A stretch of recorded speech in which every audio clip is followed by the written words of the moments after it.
व्यवस्था लागू किया गया है।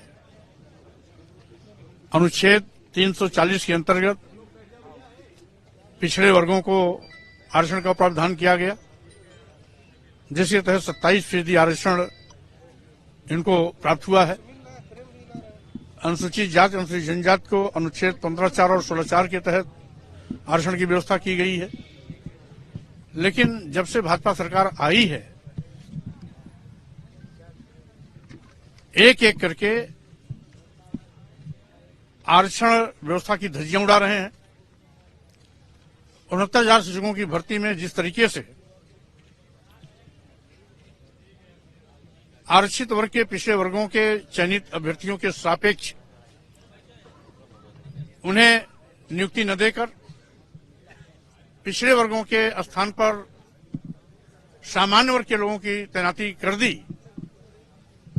ये सरकार के भ्रष्टाचार को स्पष्ट करता है कि किस तरीके से भारतीय जनता पार्टी नारा तो देती है सबका साथ, सबका विकास, सबका विश्वास, लेकिन सत्ता में बैठने के बाद जिस तरीके से पिछड़े वर्गों के, अनुसूचित जाति के, अनुसूचित जनजाति के आरक्षण को साजिश के तहत खत्म कर रहे हैं, उसी का एक दृष्टांत है 69,000 शिक्षकों की भर्ती में 18,000 पिछड़े वर्गों के चयनित अभ्यर्थियों में से 6800 पदों पर सामान्य वर्ग के लोगों को नियुक्ति देकर के चयनित अभ्यर्थियों के साथ धोखा किया, चयनित अभ्यर्थियों के विश्वास का गला घोटा और साथ ही साथ आज जिस तरीके से 3-4 सालों से लगातार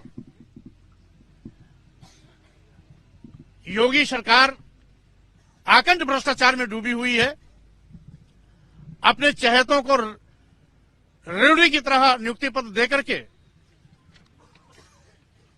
आरक्षित पदों के सापेक्ष बैठाने में लगे हुए हैं, उनके इसी भ्रष्टाचार के भुक्तभोगी हैं। यहां पर धरना स्थल पर बैठे हुए हमारे 69,000 शिक्षकों के पीड़ित वो चयनित अभ्यर्थी जिनका चयन होने के बावजूद भी नियुक्ति पत्र नहीं मिला है। शर्म की बात है कि माननीय मुख्यमंत्री जी एक बार ट्विटर पर इस बात को डाले भी कि हम इनके मामले को शीघ्र निस्तारित करेंगे।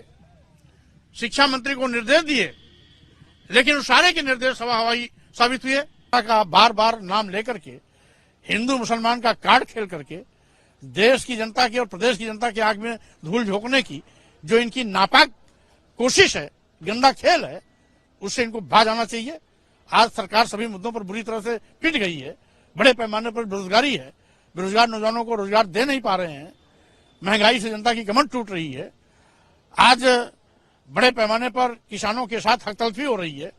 दुगना लाभ दिलाने का वादा करने वाली भाजपा सरकार आज तक तो दुगना लाभ नहीं दिला पाई। अलबत्ते जब सरकार के खेत में उत्पाद पैदा होता है तब क्रय केंद्र, सरकारी क्रय केंद्र नदारद हो जाते हैं। छुट्टा जानवरों का आतंक अलग से है। छुट्टा जानवर किसानों की फसल चर करके 2 घंटे में चौपट कर दे रहे हैं, कोई नाम लेवा नहीं है। छुट्टा जानवरों के आतंक से, कहर से, आपस में लड़ने से रोज एक्सीडेंट हो रहे हैं। कहीं मोटरसाइकिल से लड़के कोई मर रहा है, कोई चौपहिया वाहन से लड़के मर रहा है, कहीं सांडों की लड़ाई में मर रहा है। हर दिन हर जिले में एक व्यक्ति के मरने का औसत आ रहा है। सरकार इस पर प्रभावी कार्रवाई नहीं कर रही। आज जीएसटी का दुरुपयोग हो रहा है। जीएसटी के मामले ईडी को सौंपकर व्यापारियों की कमर तोड़ने की सरकार ने तैयारी कर ली है। आज ईडी, सीबीआई इनकम टैक्स का दुरुपयोग करके लोकतंत्र को कुचला जा रहा है। ये पहली विफलतम सरकार है जो सरकारी विभागों को बेचने का पाप कर रही है। सारे के सारे बंदरगाह बेच दिए, एयरपोर्ट बेच दिया, एयर इंडिया बेच दिया, सारे रेलवे स्टेशन बेच दिए, कई दर्जन ट्रेनें बेच दी, एलआईसी जैसी संस्था बेच दी। ये सरकार आज देश को लूटने में लगी हुई है। हिंदू मुसलमान कहकर के लोगों को गुमराह करती है और देश को लूटने का पाप कर रही है। सर, एक सवाल और है इन मुद्दों से हटकर, कल वर्ल्ड कप का फाइनल है, टीम इंडिया के लिए क्या बधाई और क्या उम्मीद करते हैं टीम इंडिया से? देखिए, जिस तरीके से अभी भारतीय क्रिकेट टीम ने 10 मैच खेले, 200 जीते, हमें पूरा विश्वास है कि फाइनल मैच भी इंडिया जीतेगी, विश्व कप इंडिया की टीम लेके आएगी।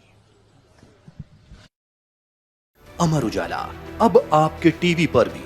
अपने स्मार्ट टीवी पर YouTube पर सर्च करें अमर उजाला, चैनल सब्सक्राइब करें और देखें ताजा खबरें, वो भी HD क्वालिटी में। और हाँ, बेल आइकन दबाना ना भूलें ताकि हर खबर हो आपके घर। अमर उजाला, निष्पक्ष, निर्भीक, निरंतर।